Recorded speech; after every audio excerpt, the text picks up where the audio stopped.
Welcome, Dr. James Beckett, Sports Card Insights. One of the segments from my hobby dinner, the second hobby dinner, the Saturday night of the Waters Creek Show. Some from out of town. Thanks sponsors, Beckett Media, Beckett Grading, Beckett Authentication, ComC.com, Burbank Sports Cards, Mike Stadium Sports Cards, Heritage Auctions, Hugs and Scott Auctions, Tops, Panini, and Upper Deck. Go around the table. We had the one giant microphone in the middle of the table, and I've edited this. You might recognize some of the voices. On my right was Eric Myers from Fanatics and Tops, done a bunch of different things. Next to him was Dave Slipka, longtime friend and colleague. Next to him was Mike Fruitman, Mike Stadium Sports Cards, sponsor. Next to him was Shane Zager, came down from Iowa, been on before.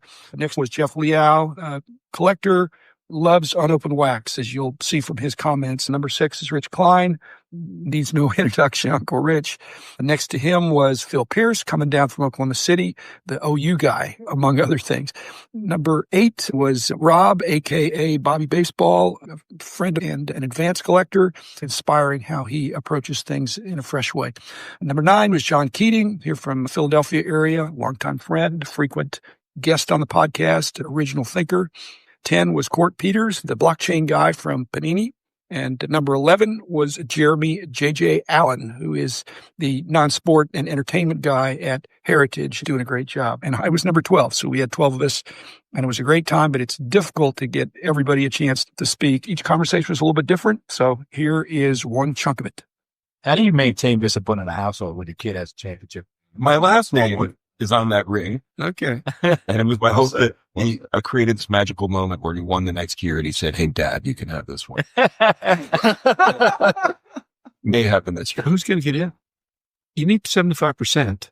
There's 16 voters. I think this is how Ken finds his way in because, again, how do you explain years of ambivalence to Bagley, Murphy, suddenly they're Hall of Famers just because? I'm going to say nobody. I'm going to say nobody. Yeah, I think it goes the opposite direction. That could be so spread out that It's 8 strong names. That's exactly why. Just spread out. If the group doesn't get together, it could end up being. You got to abandon some. Are they in a smoke-filled room, or are they around the country mailing in their digital ballots? I think these Harold Baines being in the Hall of Fame is not a independent 15 people from 15 different places. Who's lobbying for Bonds? Who's lobbying for Clemens? I think you're going to see those guys. And by other proxy, Gilling, Sheffield, guys who are tied to steroids a bit, but also are known jerks too. On top of it, it might be some posthumous inductions on some of these guys. Like P. Rose, because of what you said with Chipper Jones talking about Barry Bonds, there's going to come a time where people like Chipper Jones are on this committee and not guys like Mike Schmidt or whoever. As time goes by, different people end up on these committees. And there's been a lot of people not tied to anything negative that unfortunately didn't get in until after they passed away. That's most likely what will happen. Yeah. But as far as this year, if you're talking 7-year peak, Don Mattingly's 7-year peak is just about as good as any 7-year peak in the last 50 years. Period. His back injury happened in 1990 in his 8th year. And he was the best player in baseball for 7 years. Then he got hurt. That was the end of that. It also grew in another era with Frank Thomas and Ken Griffey. The bar got raised quite a bit. Like you mentioned about Mattingly, the injury, a lot of the people took steroids to recover and recoup and to push through those injuries. The one thing I like about baseball is, as much as you hated to see Griffey Jr. slow down and gain a few pounds, or Mike Trout, you just know that's part of life. And you just have to accept that because you grew up with these larger than life heroes. They can do no wrong. You give them all your attention, but then mortality affects them as it does everything. And you see that person grow older. You need to see that as just a person because it humbles you as you watch that. And you hold on to those moments longer as you get older because you could talk about that. But you didn't really get to see that with Bonds or these other people. They just stayed these caricatures, if you will. Preserved. Yeah, but that's not life. But some of them even peaked above 38. That's what I'm saying. Logical, and that's if there's. I'm 57 and I'm peaking right now. It's just, you talk about that though, right? The peaking at 38 and 39, the more collateral damage from his steroid guys, an entire generation of baseball prospects Yeah. the mid 90s to the early 2000s who didn't ever get a shot because the 39-year-old outfielder who would have been out of baseball 5 years prior still had a job. And these guys never got a shot. It's not talked about enough, but that's another part of this whole discussion. That 10-year theory where they were just, I always say, take Frank Thomas, Ken Griffey, or Albert Pujols. Who would you have? It's tough in their peak 10 years. Yeah, it's to take Griffey. Outfielder's harder to find than first baseman. I guess if you're talking about the player world, Yeah. And those are exceptions. Like, They're all those are kind of the big people- guys. Yeah. That's my point. And who picked the 8 guys? That's a question, because you got to think there's bigger ball players out there than Don Mattingly and Dale Murphy or Fernando that aren't McGuire, Sosa. Yeah, and that's what I thought saying. I mean, you gotta think there's there's- cut the other guys out. I mean, you took the 2 or 3 big Who's on the right. A-Rod, 600 home runs. A-Rod's still eligible, I thought. Yeah, A-Rod's no, still- hey, I think there's a No, I think this is his last year. A-Rod's still eligible. A-Rod's still on the A-Rod doesn't get into his attitude and approach. He's been at twice. 10 teams and once again. But I've always Yeah. wondered, how many pitchers were on steroids? I mean, batters on steroids. So if you're even Steven, if you're juiced and I'm juiced, then let's go. It's 11 playfield. Cancels it out. Pettit got busted. He's not in the Hall of Fame. Yeah. Pettit's a great pitcher. he just can be everybody but Nolan. I just can't be Yeah, that. that's a freak of nature, though. Yeah. I hope it would break my heart if I found an honest steroids. No, What? secret was not his arm. Legs. It was legs. Yeah. And Clemens, too. Clemens. Yeah, that big You're body. going to get people fired up telling Nolan Ryan shouldn't be in the Hall of Fame because he barely has a winning record. Ooh, I'm from Houston, so I have to speak up for Nolan Ryan. So I may not have my years straight, but I think it's 1988. He was 8-16, led the league in ERA. 1.5. That's First, crazy. the only time anyone's ever not won a Cy Young by leading the league in both strikeouts and ERA. And I don't know how you explain 8-16 besides run support. Yeah. That's- The other thing is the Cy Young that year, it's 87, was Steve Bedrock Bedrosian because he saved 40 games and it was like, with the way the voters were going at the time, because nobody won like 20 games. Today, the year Ryan had, he won the Cy Young. He won it. Felix proved it years later. Nobody pitches many games. Nowadays, they take him out in the 5th inning. He might pitch more. Yeah, games. so They would not let not- him roll. It would not come out. Nolan will do the Max Scherzer. Yeah. Okay, Could be the if we Scherzer. did the schoolyard technique that I grew up with, where you're choosing up teams, you got 8 guys. Who are you going to pick for your team to go against the other team? I'm picking Barry Bonds first. And Clemens. Clemens is my stuff. Right? You can only pick one, a pitcher or wait, but Clemens will be up there too. Jeff Kitt's toward the bottom. But he's clean in many ways. Reputational. Right. Clean didn't Nelly. matter in my neighborhood. I don't know. Hit the ball for us. That's why you get so many neighborhoods. Just kept moving. Moved around a lot. So what's the consensus? Do you think they're going to get in? Because otherwise they're going to wait 3 or 4 years. I'm Bonds Clemens all the way. I wonder if the players were chose, like I said, Bonzi, Clemens, the 2 most dominant potential, right? Those guys are your big heads. They're paired. If one gets in, the other. I think agree. that's what we're saying. I agree. But what I'm saying is it depends on which way that voting goes. Are we going to let the good guy, nice guy in? Del Murphy, Fernando. I think it's one or the other. It's not Bonds and Fernando. It's Bonds and Clemens. It's a pay grab. It's a vote. I think let's do it Mattingly's that got way. a good shot. I think he does too. That Murphy's got to get in. They'll have an asterisk. Unfortunately, they'll have an asterisk. I know, but he's hung around forever. This Murphy, like, it's 80 to 86 or 87. His last really good year is 87. He's got the 6-7 years, the 82, 83 MVPs. Then he has an awesome 85, awesome 87, okay 86, good in 79, 80, 81. So he's got that 7-year window. But basically, by the time the Braves trade him in 90 to make room for Justice, it's a great baseball move because Justice is much better at that point than Murphy. I'm saying no. You think nobody did? interesting. It splits votes too much. No, that- Yeah, right? they cannibalize. That's not what baseball wants. They don't want a goose egg. I think you will have a player get in. Probably Andrew Jones gets in, but it's not a lock. It's probable because this is his last year and he's 4 percentage points away, which usually gives him the boost. But it's not a lock for anybody to get in. And the Hall of Fame doesn't want a ceremony with nobody getting in. And they're, I'm going to go buy a Barry Bonds with you. baseball writers can still vote people. yeah, but there's no lock, John. Right. There are years where there's locks of people because there's been some Net 54 conversations about who's coming up. And I looked and I posted the Hall of Fame voting. And there's like years where there's nobody that's going to be in the Hall of Fame from the freshman class ever. Then you get Harold Baines in. And Harold Baines, to his credit, when they called him and says, I don't deserve this. Yes. Why are we not also going after Ted Simmons? How come he's getting? Because he was a baseball lifer and he played catcher and he was beloved. So, and that's why I guess Mattingly and Murphy this year. 71 tops is better than 77 tops. That's fine. Talk about the betting odds up. I don't know whether they're posted or Interesting. The prediction market.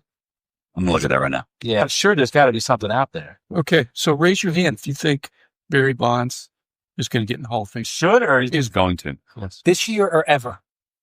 This year. No betting odds. If he does, then Pete Rose is a lock. Oh yeah, I think Pete's a lock anyway. But it might be that those guys need to sit out until Pete gets in, even though in the clubhouses it's posted big time, do not bet on baseball. Much bigger sin Right. than steroids. Let's go play for the Dodgers. The previous generation picking these contemporaries versus the previous generation picking their contemporaries. Okay, so you think there's age-appropriate voters. I do. I feel like that Rose gets in because that committee stacked with the Joe Morgans and the Johnny Benches. I know Joe Morgan's not around anymore, but he was on that committee at one point and kept a lot of these guys out. Yeah. I feel like there will be more empathy for Rose with the older voters. The punishment has to be relevant to the crime. To your point about Tom Kitzman, it's a very fair point, but you got to sign autographs for 20 years in Vegas. He died to get in after months. And it's kind of like matched a little bit, right? And it feels like there's more. Well, the fact that he did that means Bonds and Clemens need to do their penance. I agree. I think. But how long is that penance? Until they die. But you think? Yeah. I I just think that wasn't fair to him because he came out and apologized. And I was super He apologized for $29.95. Well, he denied it for how long? I don't realize. By his book, and then so I'm trusting somebody who lied to me all these many years. If Pete Rose, when they had the 1990 ceremony of baseball players on the field before the World Series, and Jimmy Gray goes and interviews him, if Pete Rose that night had said, I screwed up, I was wrong, I owe it to baseball, I'm sorry, and I'm so glad the fans have forgiven me, he'd been in the Hall of Fame already. All it took is a little common sense, like, even though your ego's not letting you to say that, say it tonight, fake it if you have to, and you'll be in the Hall of Fame real soon. But he got contentious. But that was the story of his life. Yeah. That's the same guy who bet on baseball. I think he's going to have common sense a couple of years later. Yeah, and the worst thing about it, to me, the thing of how he bet in baseball is, yes, he never bet against the Reds when he was a manager, but a really smart bookie would realize what games did he not bid on the Reds to win. What if he's pitching Soto and Soto's getting shelled and he leads him into the sixth and he has no money on the game, but he knows the next time he can bet Soto. He's saving his relief. He's saving his relievers for the next game where he can't bet. Either that or he can get better odds on Soto the next time he pitches. He's a degenerate gambler, and I don't put anything past degenerate gamblers as some non-degenerate gambler myself. Oh, may he rest in peace. Yes. It's a question where he is, yeah. Still signed it. Well, President, the whole thing with Rose too, the new media for baseball, which it used to be the same crusty guys gatekeeping the Hall of Fame. It's now, if you watch, I do this for a living. I have YouTube on my TV in the background, and I don't just consume nonsensical Stephen A. Smith content all day long. I have Foul Territory on. I have John Boy Media stuff because it's entertaining on. Whether it's AJ Brzezinski or Trevor Plouffe, they have no time, none, for anyone who gambles on baseball. Zero. Okay. They have already ostracized Class A. By the way, Class A got popped for steroids too. Okay. But at this point, comparing Rose, that's why I said earlier, these guys getting in posthumously, that is the penance. Because at this point, his kids are probably innocent, mostly in all of this. With Pete, they would enjoy him getting into the Hall of Fame.